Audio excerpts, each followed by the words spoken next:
हम लोग स्टार्ट करेंगे बेसिक कॉन्सेप्ट। जो हम लोग का सेकंड चैप्टर है उसके अंदर में टाइम वैल्यू ऑफ मनी है। टाइम वैल्यू ऑफ मनी का प्रैक्टिकल पोर्शन स्टार्ट करने से पहले आप लोग को लिटिल बिट मैं बता देता हूँ। टाइम वैल्यू ऑफ मनी का जो प्रैक्टिकल पोर्शन स्टार्ट करेंगे उसके पहले कुछ टर्म्स हैं जो आपको प्रैक्टिकली नॉलेज होना चाहिए। थ्योरी पोर्शन का अलग बात है, वो एग्जाम में आता है, आपको जाके रट के लिख के आना है। प्रैक्टिकल पोर्शन में कुछ नॉलेज ज़रूरी होता है। टाइम वैल्यू ऑफ मनी ऐसे तो आपके एग्जाम में मान लीजिए 5 to 10 मार्क्स का क्वेश्चन आ जाता है, बट बहुत इंपॉर्टेंट चैप्टर है आपका, एक तरीके से बिल्डिंग ब्लॉक है फाइनेंस का। ठीक है, स्टार्ट करते हैं।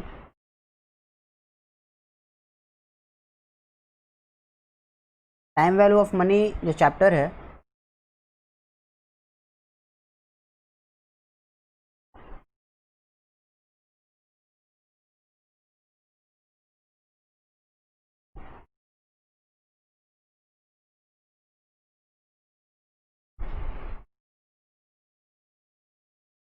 इसमें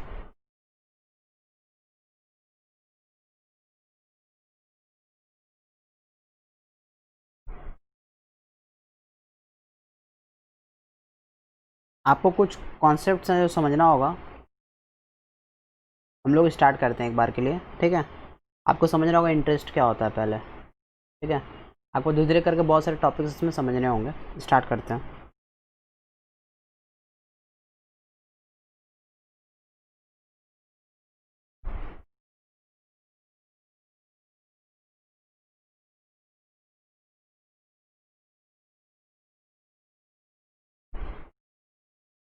ठीक है,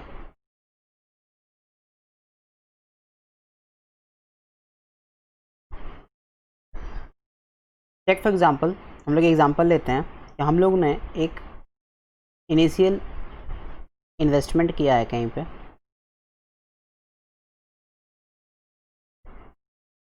हम लोगों ने क्या किया, एक इनिशियल इन्वेस्टमेंट किया 40,000 रुपये का कहीं पर। ठीक है,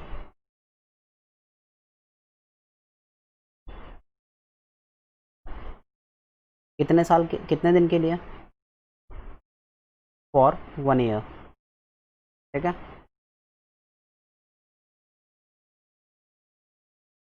अब एक्सपेक्टेड रिटर्न का बात करते हैं हम लोग। लेट अस सपोज हम लोग का एक्सपेक्टेड है कि उससे एक्सपेक्टेड रिटर्न कितना रहेगा। केस वाइज हम लोग समझते हैं क्या एक्सपेक्टेड रिटर्न होगा। केस 1, आप लोग मुझे बताओगे कि एक्सेप्ट करना चाहिए कि नहीं। अगर एक्सपेक्टेड रिटर्न इतना है तो ये प्रोजेक्ट एक्सेप्ट करना चाहिए कि नहीं, इस जगह पे इन्वेस्ट करना चाहिए कि नहीं इन्वेस्ट करना चाहिए। केस 1, केस 1 में एक्सपेक्टेड रिटर्न है हम लोग का 20,000। लेट अस सपोज हम मान के चलते हैं हमने 10,000 इन्वेस्ट किया है, हमें वहाँ से 20,000 का रिटर्न मिलेगा एक साल। सॉरी 40,000 हमने इन्वेस्ट किया है, हमें 20,000 का रिटर्न मिलेगा आफ्टर 1 ईयर। तो आप इन्वेस्ट करोगे क्या? तो ऑब्वियसली आप बोलोगे नहीं सर, हम इन्वेस्ट नहीं करेंगे, बिकॉज 40,000 का इन्वेस्टमेंट करके हमें 20,000 का रिटर्न मिल रहा है। तो obviously we are not going to invest there. Second case लेते हैं।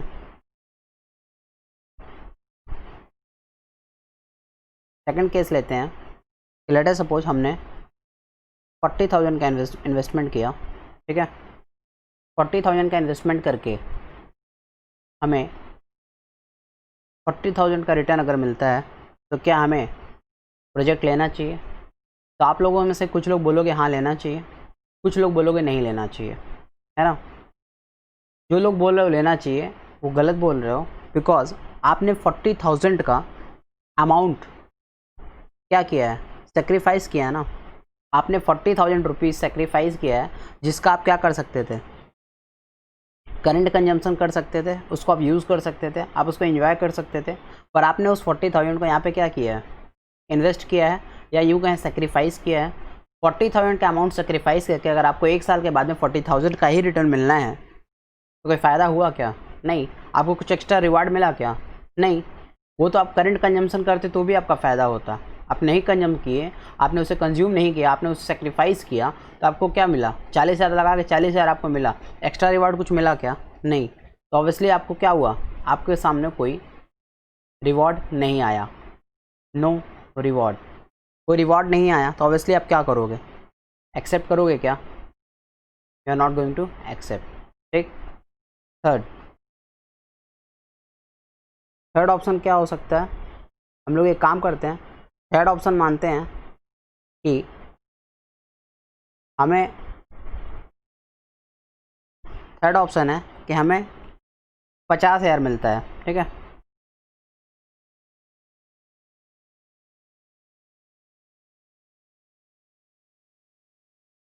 थर्ड ऑप्शन है हमें वहाँ से कितना मिलता है? थर्ड ऑप्शन है केस 3, लेट अस सपोज हमें वहाँ पे इन्वेस्ट करने के बाद 40,000, हमारा रिटर्न आता है 50,000 का। तो आपको 50,000 का अगर रिटर्न आएगा तो आप क्या बोलोगे? एक्सेप्ट करना चाहिए? Then I will say we may accept this investment. मैं मे टर्म क्यों यूज़ कर रहा हूँ मैं आपको बताऊँगा बाद में, कि मैं एक्सेप्ट कर सकता हूँ। मैं 100% अभी भी नहीं कहूँगा कि मैं रिटर्न मैं ये 50,000 का रिटर्न के हिसाब से अगर मुझे मिलता है तो मैं 40,000 रुपये इन्वेस्ट करूँगा, ठीक है।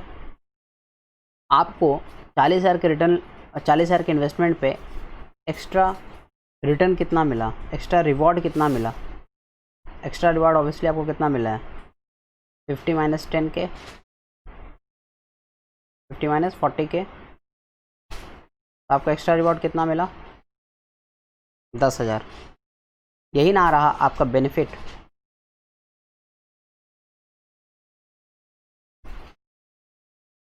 अगर इस बेनिफिट को हम एज अ परसेंटेज लिखना चाहें, इस बेनिफिट को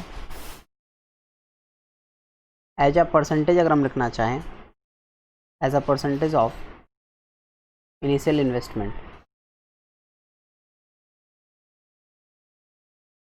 लिखना चाहें,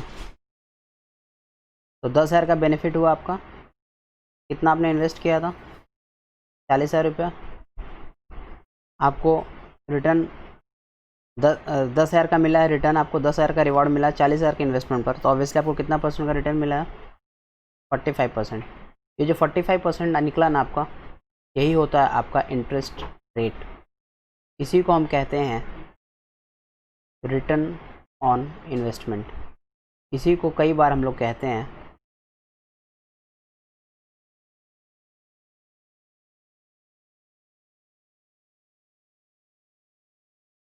डिस्काउंट रेट। आया समझ? तो ये आप लोगों को समझ में आ गया ना कि रिटर्न जो निकलता है उसी को जब हम इनिशियल इन्वेस्टमेंट के हिसाब से जब कंपेरिजन करते हैं जब परसेंटेज, तो वही होता है आपका रिटर्न ऑन इन्वेस्टमेंट। उसी को कहा जाता है इंटरेस्ट रेट। मतलब कि आपने अगर 40,000 का इन्वेस्टमेंट किया और आपको 50,000 रिटर्न वहाँ से मिला, मतलब आपको कितना परसेंट का रिटर्न मिला? 25% का। जो आप कहते हो कि या आप यूँ कह सकते हो मुझे 25% का इंटरेस्ट वहाँ से मिला है, ठीक है।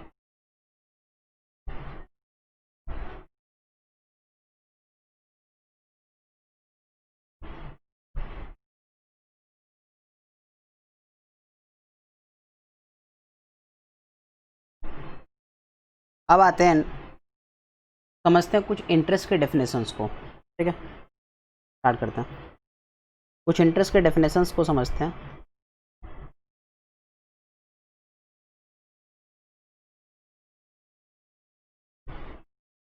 इंटरेस्ट के कुछ डेफिनेशंस को अगर हम समझना चाहें, मैं आपको कुछ डेफिनेशंस बताता हूँ जो इंटरेस्ट के डेफिनेशंस हैं। मतलब बहुत सारे ऑथर्स ने बहुत सारे डेफिनेशंस दिया इंटरेस्ट का, ये अलग अलग डेफिनेशंस होता है इंटरेस्ट का, ठीक है।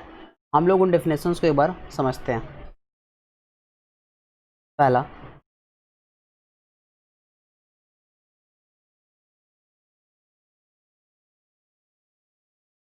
इंटरेस्ट का डेफिनेशन,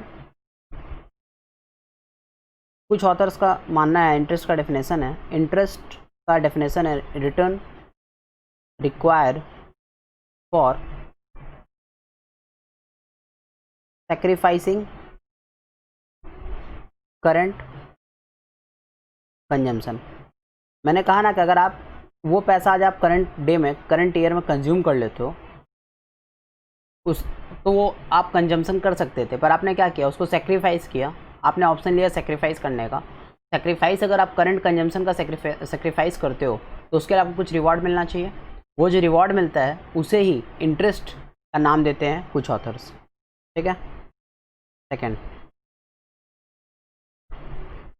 कुछ ऑथर्स इंटरेस्ट को डिफाइन करते हैं एज अपॉर्चुनिटी कॉस्ट। कुछ ऑथर्स के हिसाब से इंटरेस्ट जो होता है वो आपको अपॉर्चुनिटी कॉस्ट होता है। मतलब कि अगर आप पैसा जहाँ पे लगाए हो वहाँ पे आप पैसा नहीं लगा कहीं और लगाते तो आपने एक अपॉर्चुनिटी को छोड़ा है, एक अपॉर्चुनिटी को आपने स्किप किया है। वो जो स्किप किया आपने अपॉर्चुनिटी, उसके लिए जो आपको रिवॉर्ड मिलना चाहिए उसी को कहा जाता है इंटरेस्ट। ठीक है। तीसरा,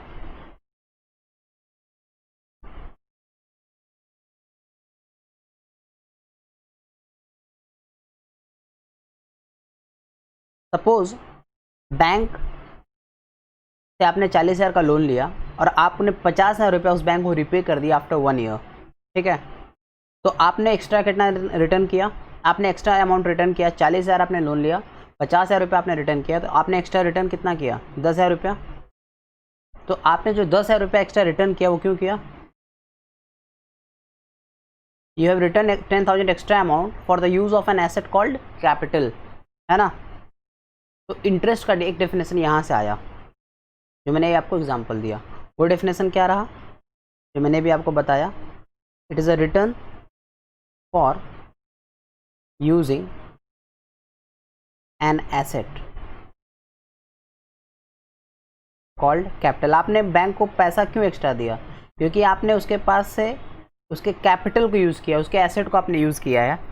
40,000 रुपये आपने लोन के नाम पे लिया और बाद में आपने उसको क्या किया? पैसा 50,000 रिटर्न किया। तो 10,000 जो आपने एक्स्ट्रा पे किया है वो उसके एसेट को आपने यूज़ किया, दैट इज़ कॉल्ड कैपिटल। तो उसके ऊपर जो आपने एक्स्ट्रा पे किया वो हो गया आपका इंटरेस्ट। ठीक है। और फोर्थ,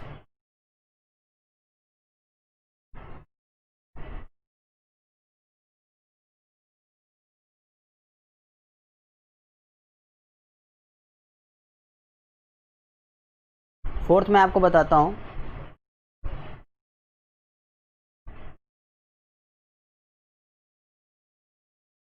फोर्थ क्या डेफिनेशन है इंटरेस्ट का? फोर्थ डेफिनेशन इंटरेस्ट का है, फोर्थ डेफिनेशन इंटरेस्ट का है आपका, it is the minimum rate of, it is the minimum rate of return, it is the minimum rate of return that depends on the components of interest rate। मतलब कुछ authors ने क्या definition दिया? ये एक मिनिमम रेट ऑफ रिटर्न है जो कि डिपेंड करता है इंटरेस्ट के बाकी कंपोनेंट्स पर। तो आपका क्वेश्चन होगा सर क्या कंपोनेंट्स हैं इंटरेस्ट रेट के, वो मुझे बताइए। ठीक है। तो मैं आपको नेक्स्ट पेज में बताता हूँ क्या क्या कंपोनेंट्स हैं इंटरेस्ट रेट का। आपको ये समझ में आ गया होगा डेफिनेशंस कि क्या क्या डेफिनेशंस रहे इंटरेस्ट रेट के, है ना। डेफिनेशन क्या रहा इंटरेस्ट रेट का? एक डेफिनेशन था कि इंटरेस्ट रिटर्न, इंटरेस्ट क्या होता है पहला डेफिनेशन के हिसाब से? ये एक रिटर्न होता है जो आप, ये एक रिटर्न होता है या रिवार्ड होता है जो रिक्वायर्ड होता है for sacrificing your current consumption. दूसरा डेफिनेशन क्या रहा? Opportunity cost. आपने एक अपॉर्चुनिटी को फॉरगो किया, उसके लिए आपको रिवॉर्ड मिलना चाहिए, वो जो रिवॉर्ड मिलता है वो होता है इंटरेस्ट। तीसरा क्या रहा? Return for using N asset called capital. आपने कहीं से 40,000 रुपये का लोन लिया किसी बैंक से, आप 50,000 रुपये उसको रिपे करते हो, तो जो आप 10,000 एक्स्ट्रा रिपे करते हो वो क्यों रिपे करते हो? You are returning that extra amount for the use of an asset called capital, है ना। ये आपका इंटरेस्ट के 3 डेफिनेशन थे। चौथा डेफिनेशन क्या रहा इंटरेस्ट का? चौथा डेफिनेशन रहा it is the minimum rate of return that depends on the components of interest rate. कुछ ऑथर्स का मानना है कि एक मिनिमम रेट ऑफ रिटर्न होता है इंटरेस्ट जो कि डिपेंड करता है कंपोनेंट्स ऑफ इंटरेस्ट रेट पर। ठीक है। अब हम लोग समझते हैं कि क्या कंपोनेंट्स होते हैं इंटरेस्ट रेट के।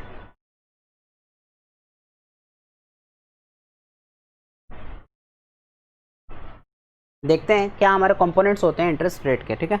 हम लोग लिखते हैं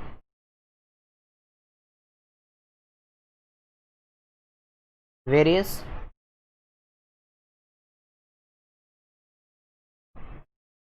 कंपोनेंट्स ऑफ इंटरेस्ट रेट। ठीक है। क्या वेरियस कंपोनेंट्स हैं इंटरेस्ट रेट के?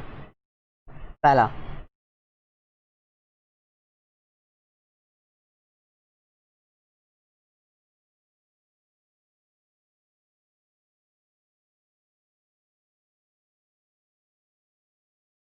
पहला कंपोनेंट होता है रिस्क फ्री रेट। पहला कंपोनेंट क्या होता है इंटरेस्ट रेट का? Risk free rate. Risk free rate क्या होता है मैं बताता हूँ आपको। जब आप गवर्नमेंट को लेंड करते हो या आप बैंक को लेंड करते हो, आप बैंक को या गवर्नमेंट को उधार देते हो, पैसा देते हो, और उसके बदले में गवर्नमेंट आपको रिटर्न देता है after a certain period of time, वो होता है रिस्क फ्री रेट। एग्जाम्पल आप सुनना चाहोगे? Example treasury bills, T bills issued by government.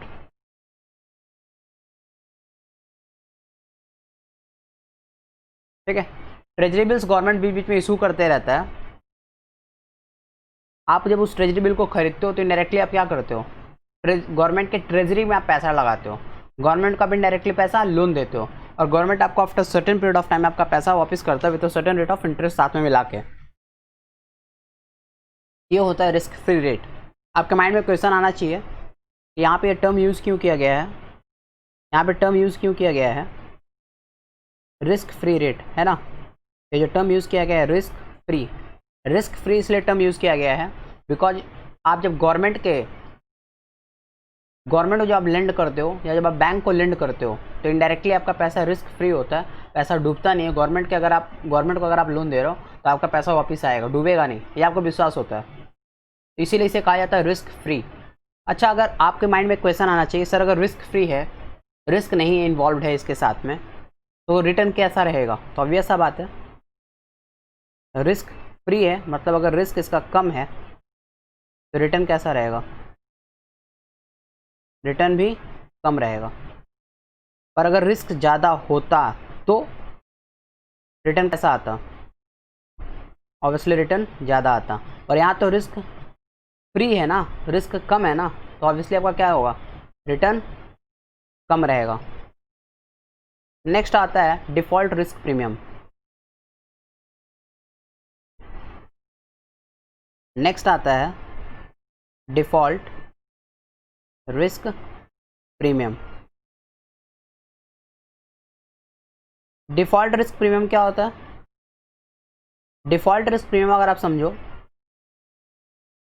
जब आपको कंपनी डिवेंचर्स इशू करता है ना, फॉर एग्जांपल जब कंपनी डिवेंचर्स लेके आता है ना या बॉन्ड लेके आता है, आप डिवेंचर्स बेहतर समझोगे, जब कंपनी जो है डिवेंचर या बॉन्ड इशू करता है ना, तो कंपनी डिवेंचर या बॉन्ड इशू करता है और आप उसको परचेज करते हो, तो जब आप गवर्नमेंट के डिवेंचर्स या किसी कंपनी के कॉर्पोरेट के बॉन्ड्स या डिवेंचर्स में आप पैसा लगाते हो, तो वो ऑब्वियसली क्या होता है? रिस्की होता है ना, क्योंकि आपको पता नहीं होता है कि वो पैसा वापस आएगा कि नहीं आएगा, है कि नहीं? हो सकता है पैसा डूब जाए। तो जब आप कंपनी में किसी कॉर्पोरेट के इन्वेस्टमेंट में पैसा लगाओ या आप किसी कंपनी में अपना पैसा लगाते हो, उसके बॉन्ड्स या डिवेंचर्स को खरीदते हो, उसमें अपना पैसा लगाते हो, तो वहाँ पे रिस्क इन्वॉल्व होता है ना। हो सकता है ना कल का वो कंपनी या जो भी कॉर्पोरेट है वो क्या करे? वो डिफ़ॉल्ट कर जाए, वो चांसेस तो होता है ना, वो डिफ़ॉल्ट कर सकता है, आपका पैसा डूब सकता है। तो उस डिफ़ॉल्ट के लिए, क्योंकि आप पैसा लगाए हो और आपको ये रिस्क रहता है, आपको ये डर रहता है कि वो डिफ़ॉल्ट कर सकता है और आपका पैसा डूब सकता है, तो ऑब्वियसली आप क्या चाहोगे कि मुझे पता था कि हम आपके कंपनी में पैसा लगा रहे हैं और डिफ़ॉल्ट एसोसिएटेड है, फिर भी मैं पैसा लगा रहा हूँ, तो ऑब्वियसली मैं रिस्क ले रहा हूँ। तो उस रिस्क के अगेंस्ट में ऑब्वियसली मुझे क्या चाहिए? प्रीमियम। उस रिस्क के अगेंस्ट मुझे प्रीमियम चाहिए, क्योंकि डिफ़ॉल्ट एसोसिएटेड है, वहाँ पे डिफ़ॉल्ट हो सकता है। उस डिफ़ॉल्ट को समझते हुए भी हमने रिस्क लिया, तो ऑब्वियसली जब मैं रिस्क ले रहा हूँ तो उस रिस्क के अगेंस्ट मुझे रिस्क के साथ प्रीमियम चाहिए, तो ऑब्वियसली आपको क्या मिलेगा? एक्स्ट्रा रिटर्न मिलेगा वहाँ पे पैसा लगाने पे, है ना। आप समझो, अगर तो गवर्नमेंट में मैंने क्या कहा, जब आप गवर्नमेंट या बैंक्स में पैसा लगाते हो तो वहाँ पे लेटर सपोज अगर आपको 4% का रिटर्न मिल रहा था, तो यहाँ पे अगर आपको 7% का रिटर्न मिल रहा है, अगर आप डिवेंचर्स में या बॉन्ड्स में पैसा लगाते हो, किसी कंपनी के डिवेंचर्स में या बॉन्ड में पैसा लगाते हो, और अगर आपको 7% का रिटर्न मिलता है, तो इसका मतलब क्या है? इसका मतलब आपको 3% एक्स्ट्रा क्यों दिया जा रहा है? ये है ना 3% एक्स्ट्रा, आपको 3% एक्स्ट्रा क्यों मिल रहा है? क्योंकि डिफ़ॉल्ट एसोसिएटेड इस तरीके के इन्वेस्टमेंट रिस्क एसोसिएटेड है, और आपने रिस्क लिया, रिस्क ज़्यादा है तो आप प्रीमियम चाहोगे, आप रिवॉर्ड चाहोगे, एक्स्ट्रा रिस्क के लिए एक्स्ट्रा प्रीमियम, एक्स्ट्रा रिवॉर्ड चाहोगे, इसीलिए आपको अधिक रिटर्न मिलता है इसमें। तो आपको आया समझ में कि रिस्क की इंटरेस्ट रेट कैसे डिसाइडेड होता है। अधिक रिस्क एसोसिएटेड था किसी भी कंपनी के बॉन्ड्स या डिवेंचर्स को परचेज करने में, इसलिए आपको अधिक रिटर्न मिल रहा है। रिस्क फ्री रेट जो है, जो कि ट्रेजरी बिल्स या कोई भी इन्वेस्टमेंट्स जब लेके आता है कोई गवर्नमेंट या बैंक, तो उसमें रिस्क एसोसिएटेड नहीं होता, इसलिए उसका क्या होता है, रिटर्न कम होता है, इसलिए उसका क्या होता है, इंटरेस्ट रेट कम होता है। तो रिस्क कम रहेगा तो इंटरेस्ट रेट कम रहेगा। तो आया आपको समझ में कि कैसे कंपोनेंट्स डिसाइड कर रहे हैं इंटरेस्ट रेट को। दूसरा क्या मैंने बताया, default risk premium. Default risk premium क्या है, कंपनी बॉन्ड्स लेके आती है, डिवेंचर्स लेके आती है, आप वहाँ पे पैसा इन्वेस्ट करते हो, तो कंपनी के बॉन्ड्स और डिवेंचर्स में आप पैसा लगा रहे हो, ऑब्वियसली वहाँ पे डिफॉल्ट होने का चांसेस है। आप रिस्क ले रहे हो तो उस रिस्क के अगेंस्ट में आप ऑब्वियसली आप एक्स्ट्रा रिस्क का प्रीमियम चाहिए आपको, आप एक्स्ट्रा रिवॉर्ड चाहते हो, तो जो आप एक्स्ट्रा रिवॉर्ड चाहते हो एक्स्ट्रा रिस्क लेने के लिए, तो आपको एक्स्ट्रा रिटर्न मिलेगा, दैट मीन्स एक्स्ट्रा इंटरेस्ट मिलेगा। तो यहाँ पे आपको क्या मिलेगा, ऑब्वियसली अधिक इंटरेस्ट मिलेगा, अधिक इंटरेस्ट चार्ज किया जाएगा। तो आप समझ रहे हो ना कैसे कंपोनेंट्स जो हैं वो डिसाइड कर रहे हैं इंटरेस्ट रेट को, ठीक है।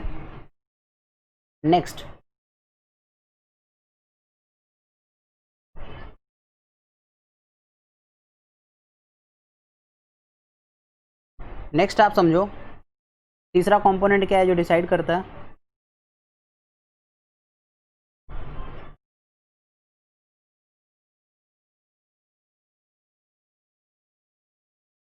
तीसरा कंपोनेंट जो डिसाइड करता है वो है आपका इन्फ्लेशन रिस्क प्रीमियम। तीसरा कंपोनेंट जो आपका इंटरेस्ट रेट डिसाइड करता है कि इंटरेस्ट क्या रहेगा, वो है inflation risk premium. Let us suppose आप कहीं पे पैसा इन्वेस्ट करते हो, आपको वहाँ से बताया गया आपको 3% रिटर्न मिलेगा at the end of the year, और इन्फ्लेशन कितना मार्केट में 4% है, आपको रिटर्न मिलेगा उस इन्वेस्टमेंट का अगेंस्ट में 3% का, पर मार्केट में इन्फ्लेशन कितना चला गया 4%, तो ऑब्वियसली आप 1% का लॉस में हो। फ़ायदा क्या हुआ लगा के, मार्केट में महंगाई 4% का, आपको रिटर्न मिल रहा है 3% का, तो ऑब्वियसली आपका क्या होगा, परचेजिंग पावर घट जाएगा 1 साल के बाद में, क्योंकि मार्केट का इन्फ्लेशन 4% का है, आपको रिटर्न मिल रहा है 3% का, तो आप पैसा लगाना चाहोगे क्या, नहीं।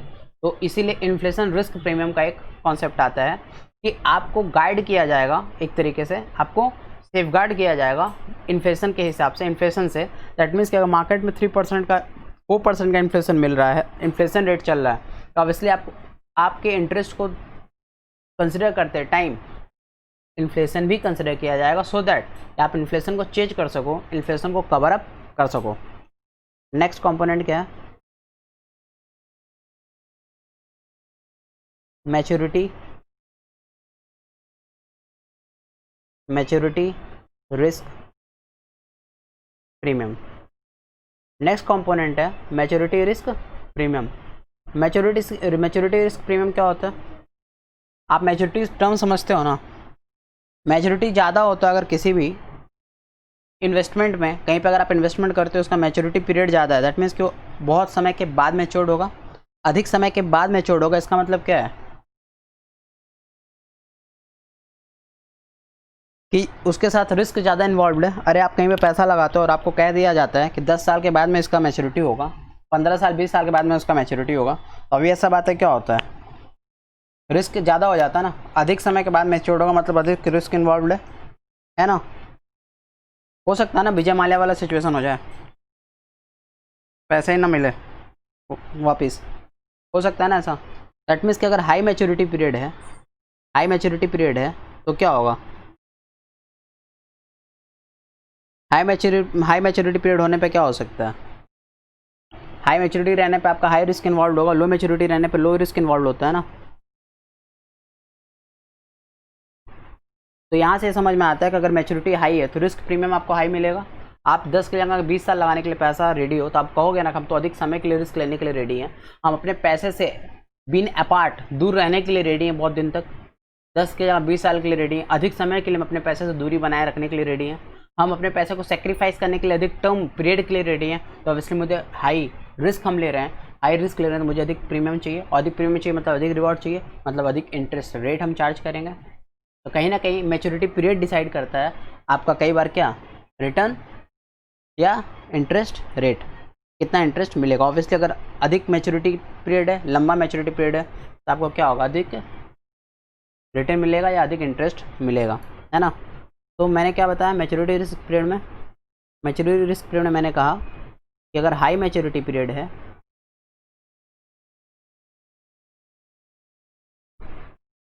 हाई मैच्योरिटी पीरियड अगर है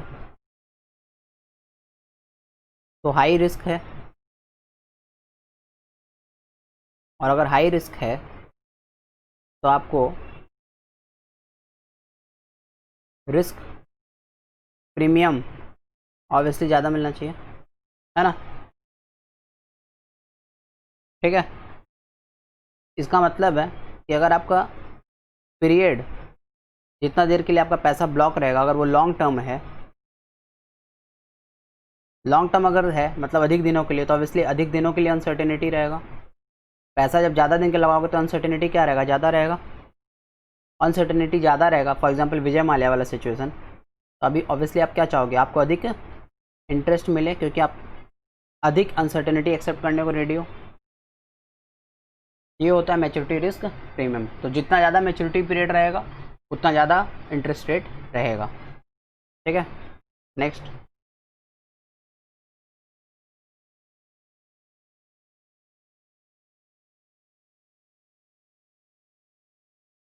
नेक्स्ट आता है आपका,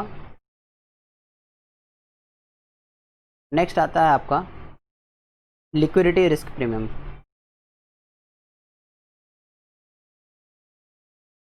liquidity risk premium, liquidity risk premium क्या होता है, जब लिक्विडिटी कम हो, कहीं पे आप अगर इन्वेस्टमेंट करते हो यहाँ पे लिक्विडिटी क्या है, कम है, मतलब पैसा लगाओगे तो कैसा अधिक ब्लॉक रहेगा, अधिक दिन तक ब्लॉक रहेगा। दैट मीन्स फॉर एग्जांपल मैं बताता हूँ आपको, एग्जांपल देता हूँ। अगर आप शेयर्स में पैसा लगाते हो तो शेयर्स में लिक्विडिटी ज़्यादा रहता है। क्यों? क्योंकि शेयर्स अगर आप आज परचेज करते हो तो ऑब्वियसली आप चाहोगे तो कल परसों उसको आप सेल कर सकते हो। और लेटेस्ट सपोज आपने कहीं पे घर खरीदा तो लिक्विडिटी कैसा रहेगा वहाँ पे, लिक्विडिटी कम रहता है, क्योंकि अगर आज आप घर खरीदते हो, आप चाहोगे कब परसों बेच देंगे तो बिकेगा क्या, नहीं, टाइम लगेगा।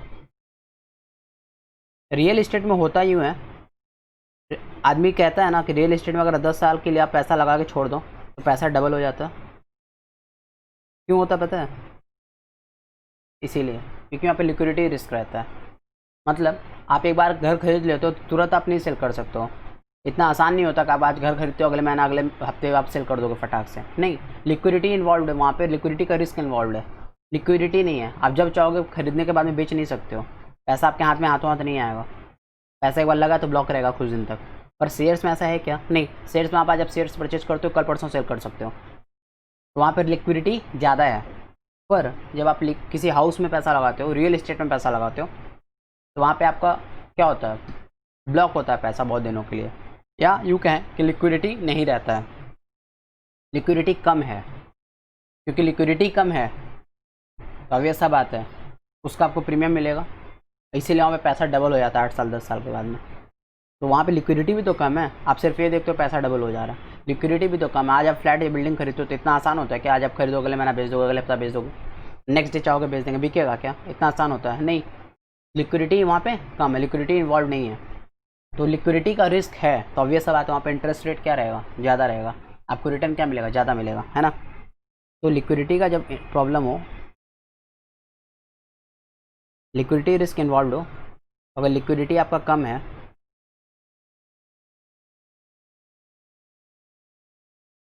तो ऑब्वियस सा बात है आपका रिटर्न क्या होगा, ज़्यादा होगा। ठीक है, ये कुछ कंपोनेंट्स है किसके, इंटरेस्ट रेट के कुछ कंपोनेंट्स है। तो आप लोग लिखो, मैं आप लोग को डिक्टेट करता हूँ, आगे लिखो मैं बताता हूँ।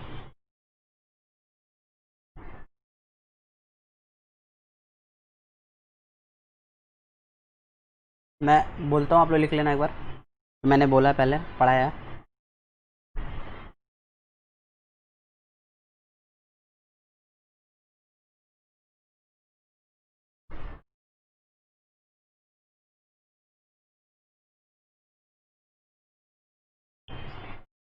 Suppose we start a project with initial investment of 40,000.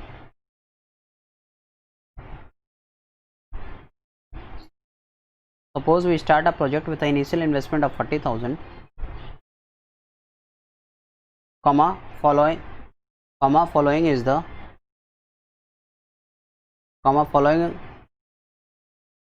following is the projected cash flow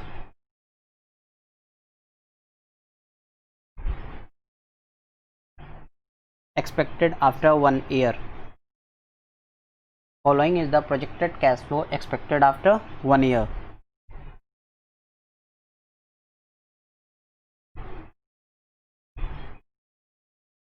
Case 1. Case 1, a cash flow of 20,000.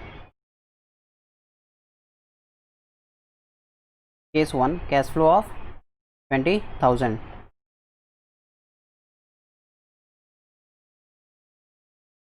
Obviously this project is not feasible. Case 1 में क्या था, कैश फ्लो 20,000 का हुआ, obviously this project is not feasible.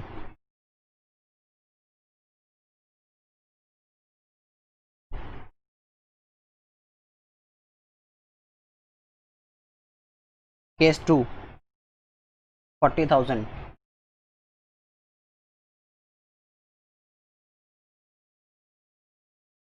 Again I should not invest. Case 2, 40,000. Again I should not invest.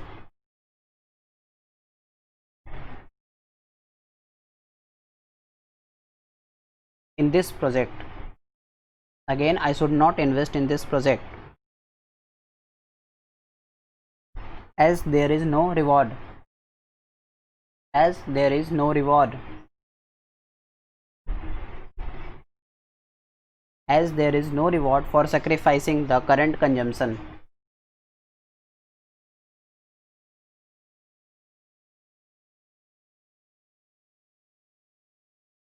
Case 3.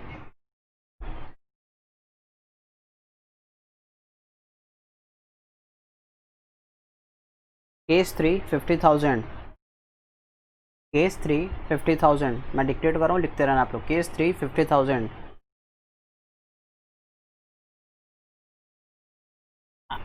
I may invest in this project. I may invest in this project.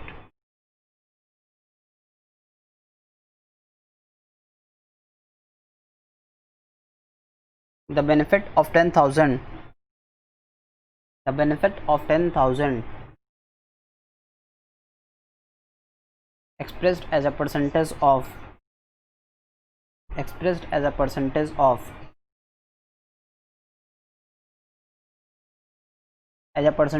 initial investment. Benefit 10,000 expressed as a percentage of initial investment is called interest rate or discount rate. ठीक है. 10,000 benefit expressed as a percentage of initial investment is called interest rate or discount rate. इसको discount rate क्यों कहते हैं? मैंने नीचे बताया ना, components of interest rate. Suppose in नीचे जो मैंने कंपोनेंट्स बताया, इन कंपोनेंट्स के बेसिस पर मैंने डिसाइड किया कि मुझे कितना चाहिए, 30% का इंटरेस्ट रेट, 30% रेट चाहिए. फिर मैंने क्या किया, प्रोजेक्शन किया, कैश फ्लो कितना आने वाला है. कैश फ्लो आने वाला था मेरा 50,000. तो अगर 50,000 मेरा कैश फ्लो आने वाला था और अगर मुझे एटलीस्ट 30% रिटर्न चाहिए, तो मैं कितना इन्वेस्ट करने को तैयार हूँगा.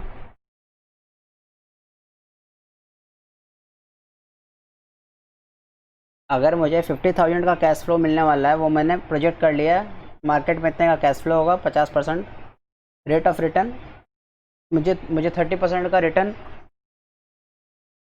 मुझे 30% का रिटर्न चाहिए. पर तो how much I will be ready to invest. Question है ना. कैन आई सिंपली से 50,000 डिवाइडेड बाय 1.30. आप यहाँ पे देख रहे हो, अगर समझो, आप अगर यहाँ पे समझो तो 40,000 है ना, ये 40,000, 10,000 बाई 40,000 इंटू 100 किया मैंने तो 25% आया। तो अगर आप समझो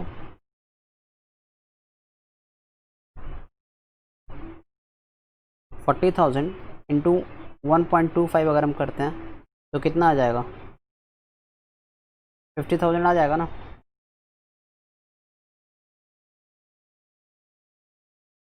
कैन आई सिंपली से 50,000 divided by 1.30, that means 30%, that is the maximum money I can invest in this project. और अगर 50,000 उससे ज़्यादा मेरा अमाउंट इन्वेस्टमेंट हो रहा है तो ऑब्वियसली 30% का रिटर्न मुझे वहाँ से नहीं मिलेगा, then I should not go for that project. इसीलिए उसे कहा जाता है डिस्काउंट रेट। क्यों? क्योंकि उसे कहा जाता है discount the future cash flow to get this rate.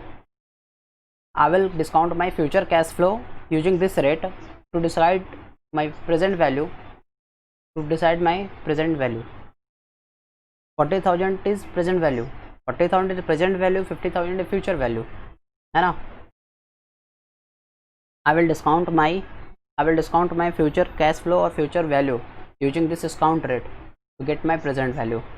इसीलिए इसे डिस्काउंट रेट का भी कहा जाता है। ठीक है, आगे लिखना आप लोग। This is called discount rate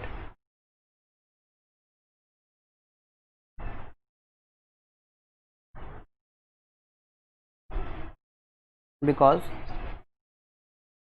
based on the return desired,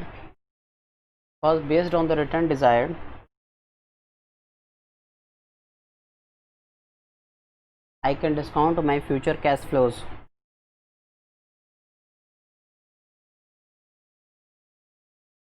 Based on the return desired, I can discount my future cash flows to decide my capacity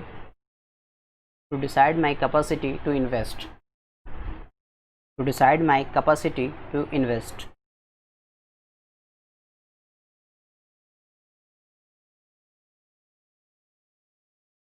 ठीक है ना। आगे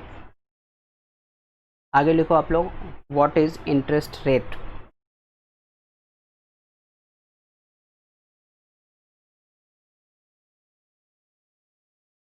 नेक्स्ट क्वेश्चन लिखो आप लोग, what is interest rate. Point number 1 का definition लिखो, the reward which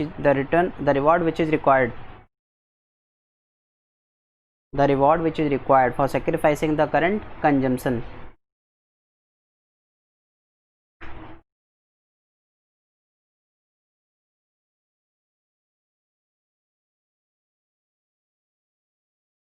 point number 2,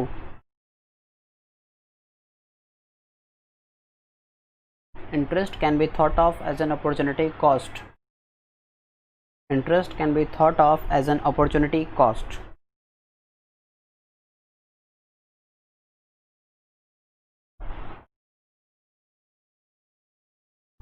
that is if I had not invested in this project,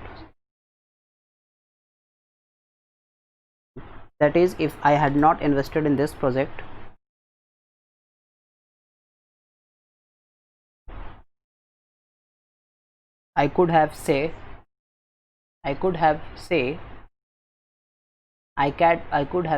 put this money into bank। I could have say put this money into the bank at the rate of 15%।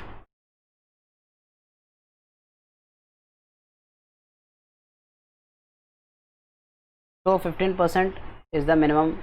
So 15% is the minimum rate of interest. So 15% is the minimum interest rate required।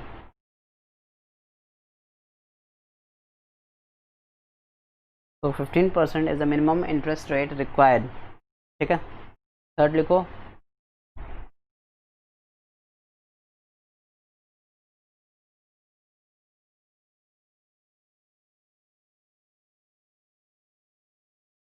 interest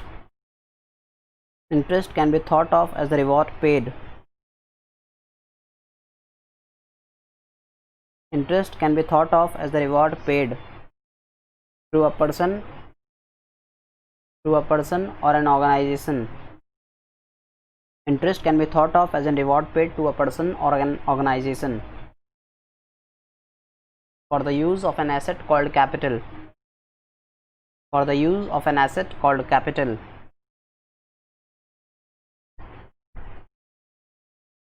ठीक है.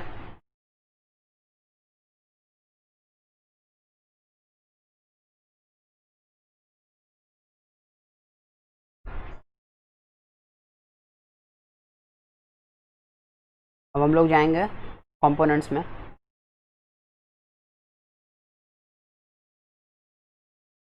Risk free rate है ना.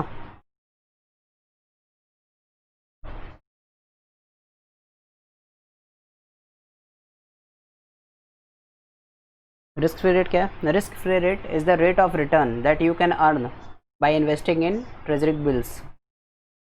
Government बहुत सारा के government bonds issue करता है. जो शॉर्ट टर्म बॉन्ड्स इशू होते हैं उनको ट्रेजरी बिल्स कहा जाता है. बॉन्ड्स दो तरीके के होते हैं.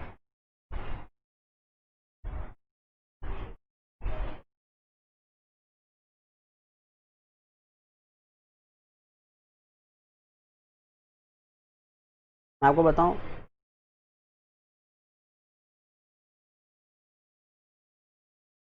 मैं आपको बताता हूँ बॉन्ड्स कितने तरीके के होते हैं.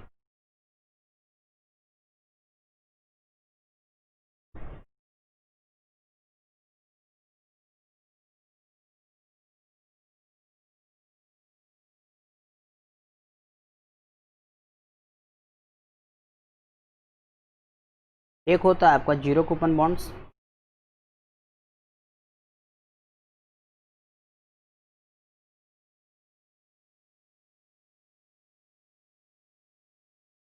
और एक होता है कूपन बेयरिंग बॉन्ड्स.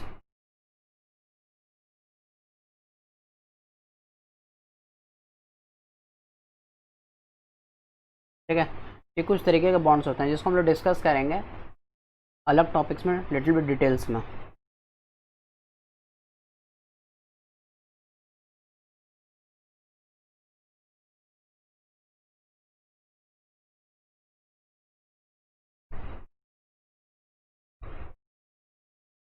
ठीक है. तो ये हम लोगों ने जो कवर अप किया, अभी आते हैं फिर से. तो रिस्क फ्री रेट बॉन्ड्स मिला आपको. डिफ़ॉल्ट रिस्क क्या होता है? Default risk premium. It is a premium that you earn for investing in a risky